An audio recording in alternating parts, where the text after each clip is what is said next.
Welcome to Bartender at Large. I'm your host, Erick Castro. Today we're coming to you from Herbs Rye in Las Vegas, and as usual, I'm joined by some of the biggest names in the industry. With me today, bartender and good friend, Giuseppe Gonzalez. Brother, welcome to the show. I kept on looking at the camera. I was like trying to be serious, man. Brother, okay, I'm excited to have you here, man, because the thing I love about you, man, is like anyone who follows you on social media knows that you don't fucking pull punches, man. Like I talk you're a lot of shit, man. Honest, a lot of shit. And but the thing is, you talk a lot of shit, but you back it up. You always have intelligent opinions behind what you're saying. And I love it also too is that you're one of the people in the industry who like really intellectualizes like cocktails and like thinks about it. Like I remember your blog posts on the pina colada. Yeah. It's like, holy fuck, man, that felt like a research paper, right? I went through a manic episode where I was like 3 days. I was like, well, in all seriousness, like I went to London and I saw on a cocktail menu of a bar that I shall not name. Mm-hmm. But they said on their menu, it's just like the Cuban classic, the pina colada. And I was like, oh, hell no. I was like, the Cubans have the daiquiri, the mojito. They have the oldest cocktail guilds. They're dope. Mm-hmm. But they are not taking my cocktail. They can't have the pina colada. So I was like, all right. First of all, I was like, is this true? Then, of course, you start reading all this shit. And then 14 pages later, I just realized, wow, that was an incredible waste of time right there.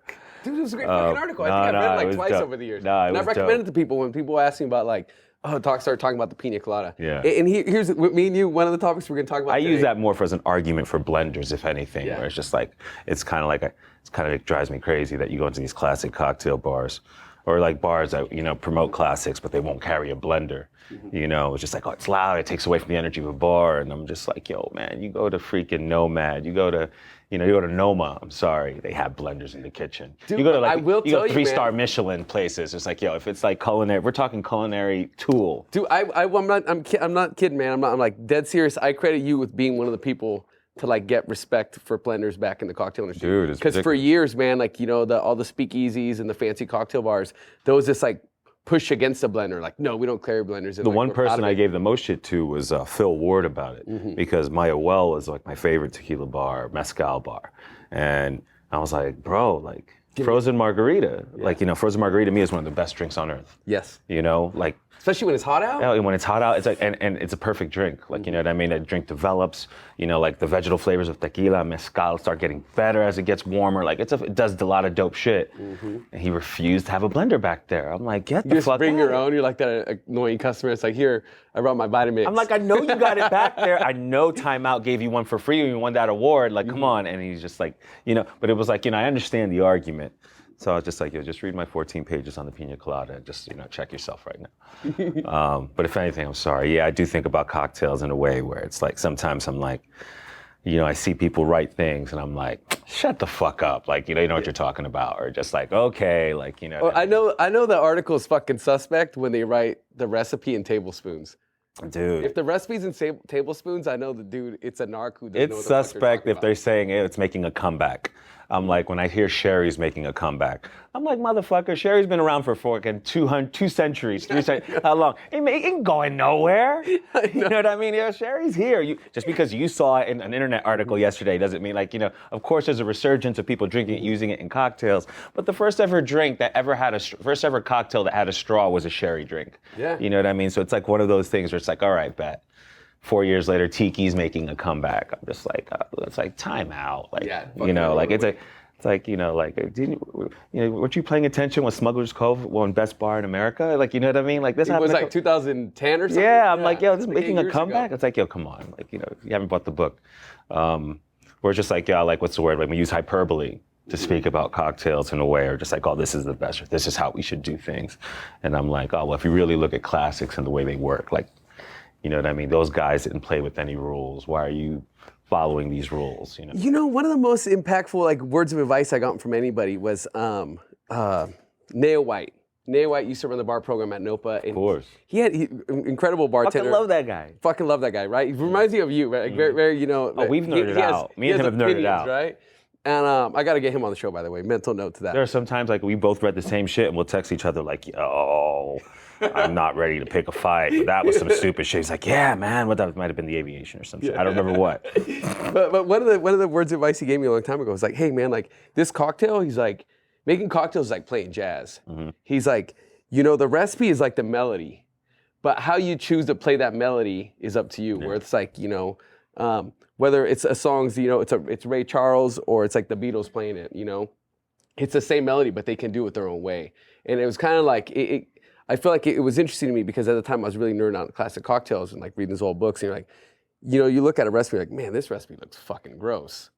But maybe if I kick up the spirit and add a little bit of citrus, you know, kick up the lemon, yeah, this could work. Like I've had that conversation. That's a really tough thing to teach a young bartender, where it's just like, yo, like it's like they're so hardcore about like following a recipe to a T, where I'm just like, all right, bet. Let's play a game. Let's call it the Negroni game. All right, make a Negroni 1-1-1. Negroni. Let's make it 1.5 gin, 3/4 Campari, 3/4 vermouth. That's a Negroni.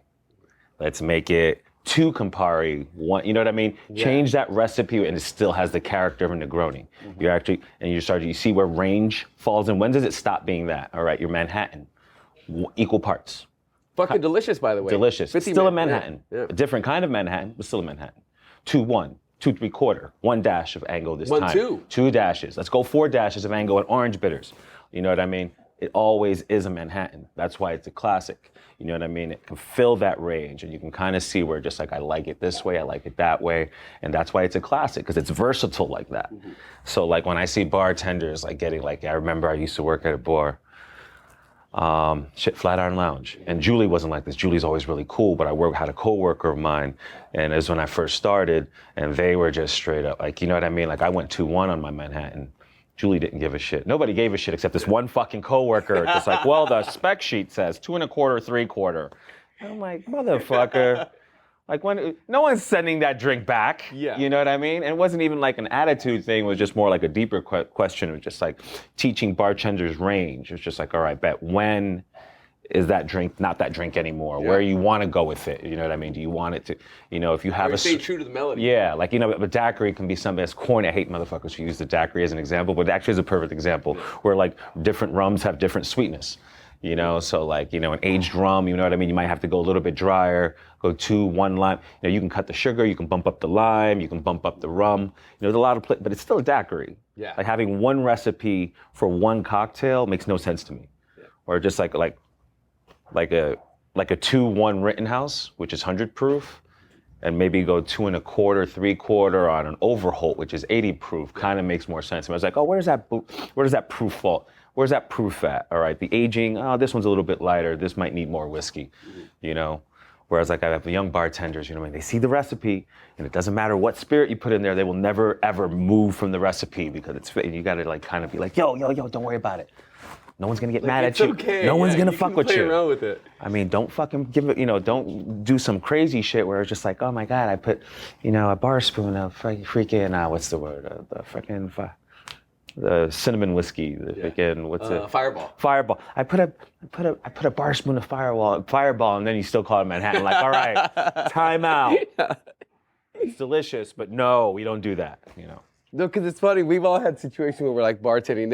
It still happens nowadays, but I feel like it used to happen more maybe like, you know, 8 years ago, a few years back, when a customer would come in and they'd be very like, oh, Erick, this bartender wants you to make him a poet's dream. Here's a recipe for it. Fuck that. And I looked at that and I'm just like, no, that recipe's all fucked up. I'm gonna make it the way I make it. You know? And then I make it for them, and you know, they send it out, and I'm like, ask the server, hey, how'd they like the drink? And the server's like, they said it's the best poet's dream they've ever had, and it's like, tell them they're in good hands. Like, I got this covered. I want to break your balls right now, man. Like, yeah, if you have variations on the poet's dream, you need to hang out with your wife more. No, you need to fucking go start making a family, bro. Like, you are way too specialized right now. Oh, yeah. It was before my wife, by the way. And this is coming from the guy who wrote a 14-page thesis on the pina colada. I am lonely. That's all I'm saying is I am lonely. No, but you know what I mean? Sometimes, like, the geeks can really like her. Mm-hmm. You know, like, I think we were talking about it before, just, like, overrated classics.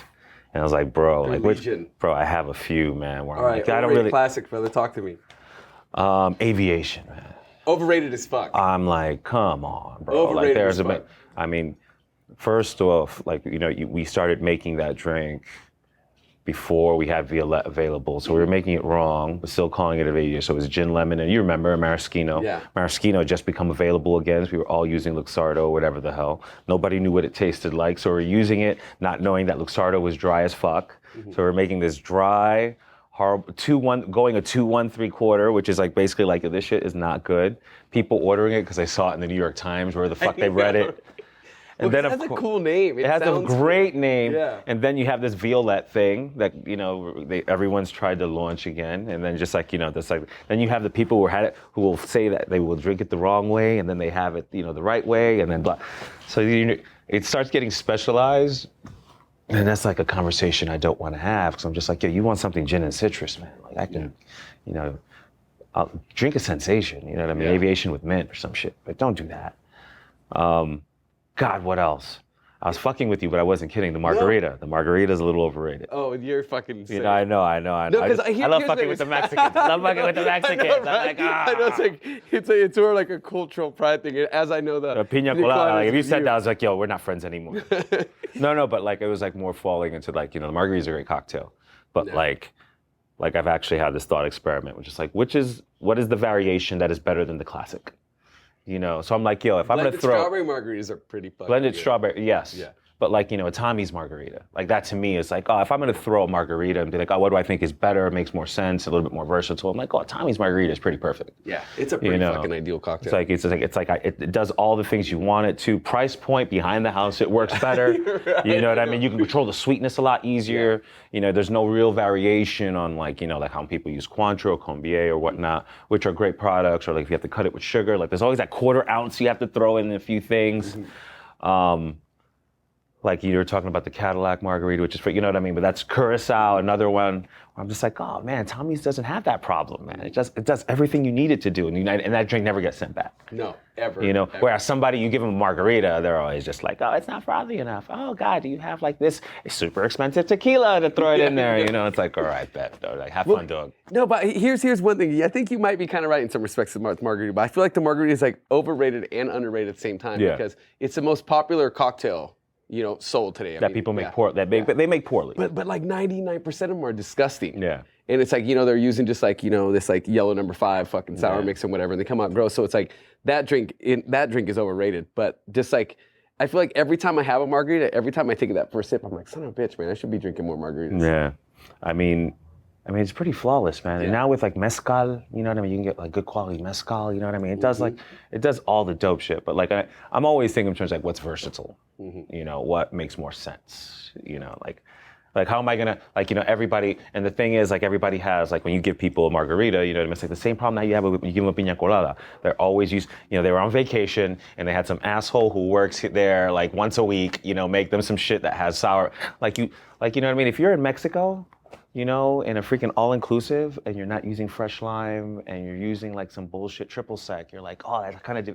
Like I've been to Puerto Rico, man, and I'm like, yo, like we grow pineapples here, motherfucker. No. Why the fuck are you giving me this shit?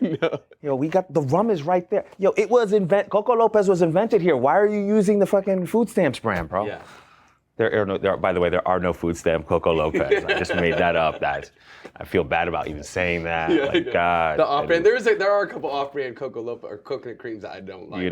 But you know what I mean. Yeah. It's like, all right, you can go somewhere, like the people are used to having the bad version, that when you give them the proper version, they're like, holy shit, this is not a pina, this is not a margarita. I'm like, yeah, man, it's just 3 ingredients.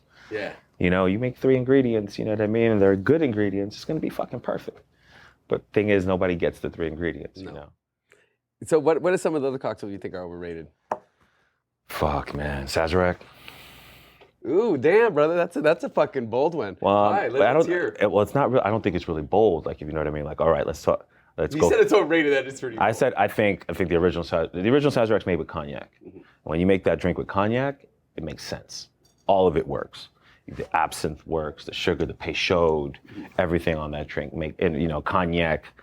Deeper, you sit, without the ice, it almost resembles a snifter after like 20 minutes in the heat. So you're like, oh shit, I get this, But then, of course, cognac, there's a phylloxera epidemic, cognac becomes unavailable. So of course, you know what I mean? In a pinch, they put rye, and then they just never went back to cognac. Mm-hmm. I was just like, all right, it's like, okay, you kind of had to settle for this, and now you're being fucking stubborn, and you don't want to go back, You're just like, oh, you put them next to each other, you know what I mean? Like, an original Sazzy is always, a cognac Sazerac to me is always how that drink should be served. And and rye whiskey. There's a reason why rye whiskey disappeared and bourbon took over. You know what I mean? It's like one of those spirits where it's just like, it's really. So you're saying even rye? Bro, I'm sorry, man. Like, you know, when somebody tells me, it's like, there's just like it's just like, oh, that scotch is bad, or that cognac is bad, or that bourbon is bad. I just look at them like, you're stupid. There's no such thing as bad bourbon. There's no such thing as bad cognac. There's no such thing as bad scotch. They're heavily regulated. They're deep in tradition. They don't really stop. The people some are better than others. Some are better than others. But none are bad. But when you find a young bourbon, you know what I mean, that shit is fucking good. Yeah. You know what I mean? That sits in wood for a certain amount of time. The person that made it had to be trained by another person that did it for a long time. You know what I mean? It's very there's deep tradition. Yeah. They don't let you fuck it up. There's a process. That has to be they will not let you fuck it up. They'll be like, all right, bet that was cute. That new thing you're trying to do, that's cute. Get the fuck out of here. Go make rye whiskey. We're gonna keep making bourbon. You know what I mean? And that's what they're doing. It's like, all right, bet. Like I can see a lot of like it's not like I can have like vodka. Mm-hmm. You know, there's a big range between like what's really good vodka and really bad vodka. Yeah. There are a lot of bad vodkas out there and a lot of good. You know what I mean?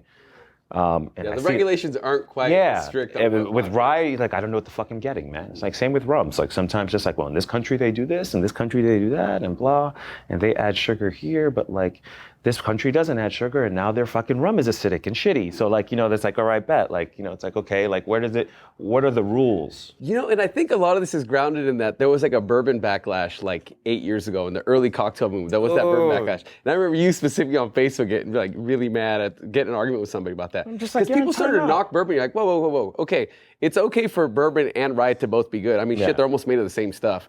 You know, it's the same song. It's just with EQ different when it's American rye, you know? I like it when people are just, or like I remember for a minute, like Wild Turkey was the only rye you could get available, 101 for a minute, or before Rittenhouse. People knew Rittenhouse or Overholt. Yeah. And just like, my well is Overholt. Right now, I use Redemption. Have you had bonded Overholt? No, I haven't fucked with it yet. It's delicious, man. All right, I'm trying to fucking get it. I'll remind me to text, my phone's off. I'm gonna text Rob Schwartz. Rob, hook it up. But it was just like, yo, it does what I need it to do. It's light enough where it's just like, yo, I use rye whiskey only in cocktails. Like no one's really ever asking me for a rye, so like, you know, like rye neat, you know, like that's what bourbon, you know, that's what the other whiskeys kind of like, you know, are known for. So I guess so in the applications of say like a Manhattan or an old fashioned, do you prefer obviously with bourbon? Thing is like, I'm not emotionally invested. My problem is when someone tries to tell me like, oh my God, that's a bad drink. Like the bourbon Manhattan. You remember when we were making SoCo Manhattans and thinking we were fancy as fuck, bro? Probably without bitters. Yo, thank you, man. Like we did, like there's a bitter bottle. The shit was like the shit all the way in the back. When we were like the same bottle for like 8 years. Yo, or like fucking if people asked us for an old fashioned, we had to like go to the coffee station, open a packet of sugar, and fucking do shit. And like, then top it with like 3 ounces of soda. Yo, seriously, man. Where I'm like, yo, are we really having this conversation? Like the bourbon Manhattan's not a good thing, you know? But yeah, Sazerac, like, you know, like I give people shit about that one. I'm just like, all right, bet. Like you know, you make, like, you know, I don't think cognac gets used enough in cocktails anymore. I don't think it gets used enough at all either. You know, same way like sherry, like, you know what I mean? Like if you're using like, you know, vermouth, you know what I mean? But taking out sherry. But then I do stupid shit. Sometimes I'm just poking the bear where like I see people keep their sherry in the freezer. I'm just like, oh, you know that shit was like outside for like 3-4 months, sometimes a year. Like it ain't gonna go bad, you know. Like sherry evolves, you know. That's the beauty of it. That's that, you know. The Spaniards are just like, you know, they're ghetto with shit, man. Like, you know, sangria is like, oh, we got bad wine. No, we make sangria. You know what I mean? Oh, this sherry is this wine is no longer good. No, we make sherry. Sangria, by the way, underrated. Oh, seriously. People think of it as like, yeah, I think the connotation is like, oh, you think of that little crappy hole-in-the-wall place that tops it with orange soda with triple sec orange soda and shit. Yeah. But like when you sit down and you have like, you know, and these flavors that come out are fucking like, you know, like walnut, you know, like what's the word I'm looking for? Raisin, like, you know, maturized toast, you know, I mean, things that we love sherry for. Like the longer you let that sit, you know, what I mean, that shit ain't gonna go bad. That shit ain't bad, bro. Okay, it's evolved. It tastes different. Like, you know, like a Fino warm, I'm like, all right, you're kind of an asshole for serving a Fino warm. Yeah. But an Oloroso, I'm like, yo, that shit is delicious, man. Put some Coca-Cola in there, like they drink it and fuck it, man. It's like a 15-year, you're like... Dude, like a 15-year. Hey, it's Mexican Coke out of the bottle, so don't judge. It's like, oh my God, real sugar, boom. Anyway. trying to think obviously the blood and sand. Everyone always knocks the blood and sand. That's never as good as you fucking think it's gonna be. Man, I've seen so many recipe specs for that one, and I've seen so many variations. Because the original was it might have been mezcal. Equal parts. It was like equal parts. It might have been Scotch. I remember I've seen classics with mezcal in there. Yeah.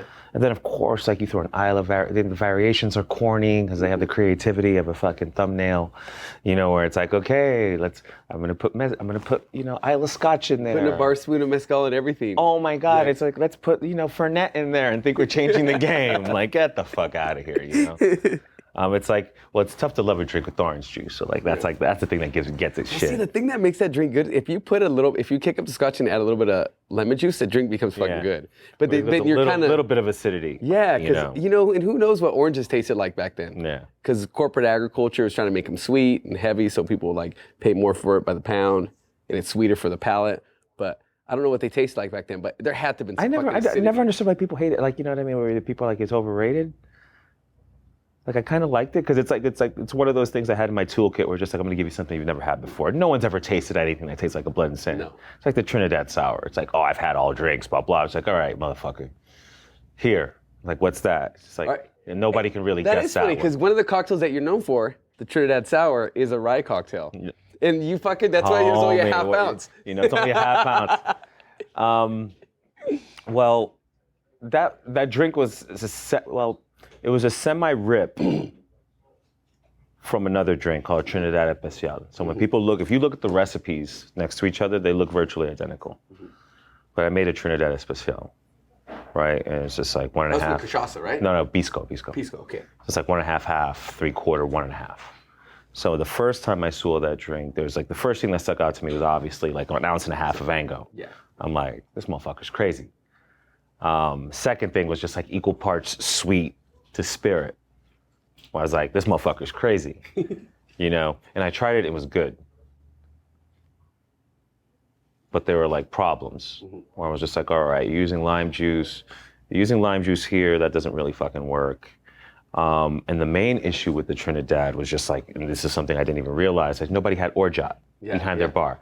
And the orgeat that you could find was that medicinal shit that you find in the artificial flavored shit. It kind of tastes like rose watery, almondy.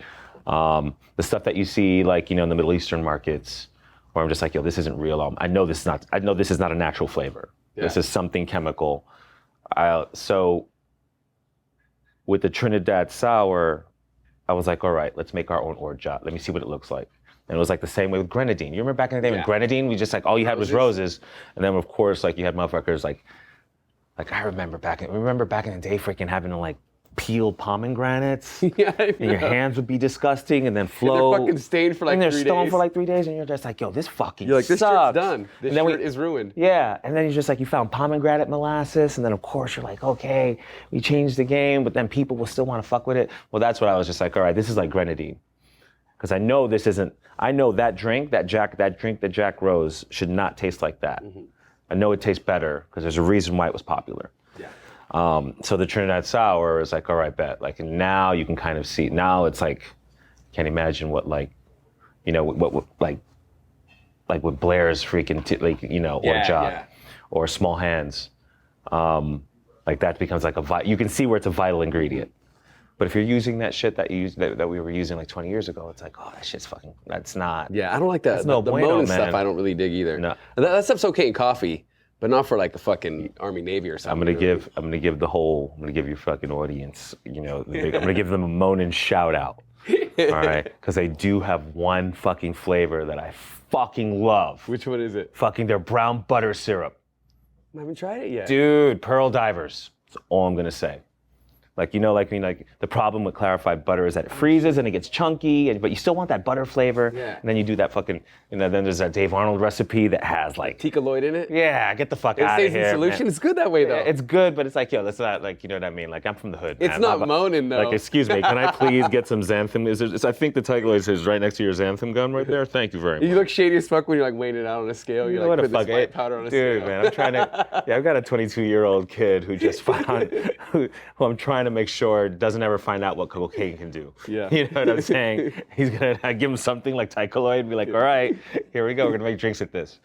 But I was looking at this Monin stuff. I was like, oh, my pearl diver problem, because like I loved pearl divers back in the day, but it was just like making the clarified butter was a pain in the ass, and then buying the ghee and then worrying about it going bad. That's my mind works in tangents, Eric. Like you just say some shit and I just brown go, butter. whoa. We're talking about brown butter syrup. It was fucking amazing. We were about to. You said something bad about Mona, and I was just like, they all kind of suck except for their brown. You know, continue the good work. I hope they send me like 10 cases of this shit. As a type 1 diabetic, I completely approve. But as for like with young bartenders, you know what I mean? Like we've all done it where you fall in love with like a classic and you kind of like, all right, I bet this is like Vieux Carrés. For a minute, I was like the Vieux Carré snob where I was just like, too much Benedictine, ooh, you know? Like, because the original recipe's like, isn't it like equal parts or some shit? It's like equal parts, maybe a quarter. Like I always think of it just like it's a representation of New Orleans. So it's just like, all right, you know what I mean? Rye, America and France, you know what I mean? Rye cognac, you know, American vermouth Manhattan, you know what I mean? With Benedictine, Anglo Peychaud, you know what I mean? That's the easiest way to remember. It's very American when you think about it. Yeah, it's like just think of it as culture. Like, you know, drinking it, cultures in a glass. But long story short, man, just like, you know, there was a moment where I was a bird and I'm just like, I just want a Benedictine rinse, please, you know. And I was like, oh, too much Benedictine. Oh, you ruined my Vieux Carré. And I was that cunt that sent drinks back, which is why I'm sober 4 years, man. Shit, it's like, yo, like, you know, man, I'm drinking AM PM coffee right now with 10 It's not like your 8th cup or something. Oh my God, I feel so ready. Ask me a question, bro. Okay, cool. So the Trinidad Sour, man, the Trinidad Sour. Give it for anybody out there. Toss us out the recipe because it's fucking weird when you think about it. And you know, so it's the recipe I learned was an ounce Angostura, but you said ounce and a half Angostura. Ounce and a half. Angostura bitters. Angostura bitters. Not the Amaro, guys. It's the bitter. So it's you want to know something? I'm not emotionally invested, man. I'm gonna sound like a hippie right now, but like, you know, I always think of drinks as art. Or like drinks as like some, you know, creative expressions, whatever the fuck. Creative expressions that make people feel shit. That's what you can think. Yeah. That to me is how we define art. Yeah. And once you put something out in the world, it don't belong to you anymore. Yep. So like if somebody makes a Trinidad Sour and they want the recipe for it and they do something that's a little different, I'm like, yo, papi, you know, when does that drink stop? Like, you know, it's like when does that drink stop becoming a Trinidad Sour? At an ounce and a half, an ounce? Folks, that's how you do a full circle. Boom. Back to where we started. But real talk, it's just like, that's the beauty of the classics, you know? So I have like people ask me just like an ounce, just like on equal parts, ounce, rye, Ango. I'm like, that works. Ounce and a half, blah. I've even had like, you know, with Angostura Amaro, you know what I mean? Like you put them next to each other, there's a little slight proof difference. It tastes pretty similar. Bro, it's a fucking Trinidad Sour. It tastes like a Trinidad Sour. That drink has a character. So like, you know, like when people are like very specific about their drinks or like very specific about a brand, you know, like what brand, like, you know, like Negroni without Campari, you know, it's a tough sell. You know, I've had some bitters that are great and it's still Negroni, but like, you know, Campari is kind of like, you know, you can try other bitters that like want to be Ango, but like Ango's Ango, you know?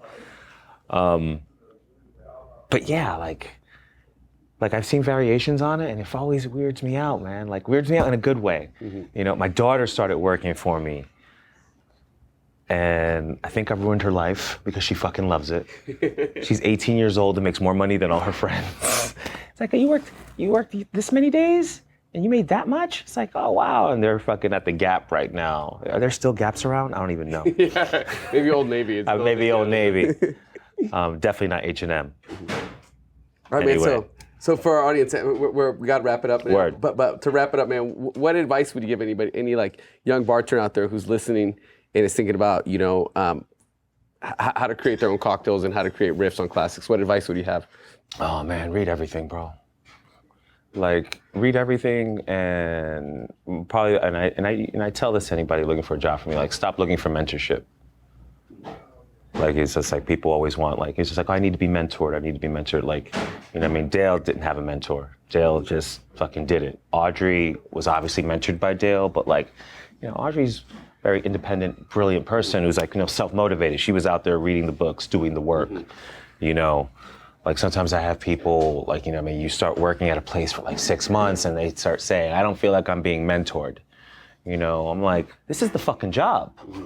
You know what I mean? If you don't feel like you're being mentored, pick up a book, talk to friends, do the research. You have a fucking bar behind you that you can make anything. Do that. They have more access to information than any bartender Exactly, in the history bro. of the Exactly. country. Yeah. Like, you know, bartenders now, you know what I mean? Like when she was like, who's better back then or now? I'm like, now, because like we have relationships with distillers. Jerry Thomas didn't have that. You know what I mean? I know, right? Like, yo, I know the guy who makes that booze. Dude, yeah. You know And you know what? But more importantly, Jerry Thomas, he didn't have Monen's brown butter syrup, bro. No, seriously. That could have been a fucking game changer in the Clarified 1800s. butter? Oh my God. By the way, he stole all his drinks. Anyway, I'm sorry. Leave a little controversial thing. But like, no, like when you're talking to a young bartender, man, it's just like sometimes I'm just like, yo, like you have a full bar here. You know, you have a spec sheet, you have my library, you know, do you need me to sit down with you and be like, okay, you need to stir that like this and shake like that? Like, you know what I mean? That comes through work and repetition and like time. And like, you don't really start getting good until like year 2, year 3. Yeah. You know? And I'm 22. I'm 22 years at this, man. And I don't even think, I see Doug Quinn or Murray Stenson, I'm like, yo, I'm not that good, man. Yeah. That guy's fucking good. Like, I see those guys do some shit, and I'm like, I'm not at the point where like a guy can walk into my bar that I met 6 years ago, remember his fucking name, what he drank, sat him down, and it'll be full. Like, I'm not there. Yeah. He's there. You know, Stenson, like, that guy's fucking. Murray Stenson, by the way, we got to get him on the show too. That dude, I don't know how the fuck he does it, man. Dude, he's a fucking, like, that to me is like, you know, just like, how do you get, like, who the fuck Stenson, you know, who the fuck mentored Murray? Because I've walked in and seen him. I've walked in like, you know, into a bar that he's bartending at in Seattle, and I haven't seen him in like 2 years. And he's like, oh, hey Castro, man, what's going on, man? You want to do another IPA? And it's just like, you remember what the fuck I was drinking last time I was in here? Because I don't. But like, you know, like he'll know if you're lefty or righty. He'll see blah blah. He'll move people around. Like, you know what I mean? And he's in control of everything in the room. It's beyond facial. It's like the bar is an extension of him, you know. And you don't get that good by fucking like by reading a book.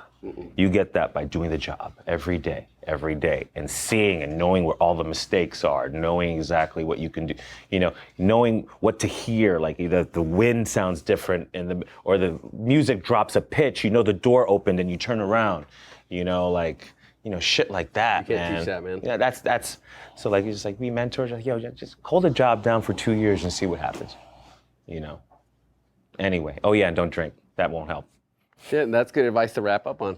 Brother, Giuseppe, man, thank you so much for joining me, man. Guys, if you're ever in New York, you're going to go check this guy out, Suffolk Arms on Houston. They do brunch as well, so you can get your buzz on while you're having... Killing the streets with our fucking pancakes. Yeah. Thanks for watching, guys. All right, later. Thank you so much for watching. We hope you enjoyed the show. Don't forget to click like, subscribe, or leave a comment below. Also, in case you missed it, the Bartender at Large documentary is now available for purchase online, and it's name your own price, so you can pay whatever you want for it. To pick up a copy, go to bartenderatlarge.com and click on the banner up top. Thank you so much for watching.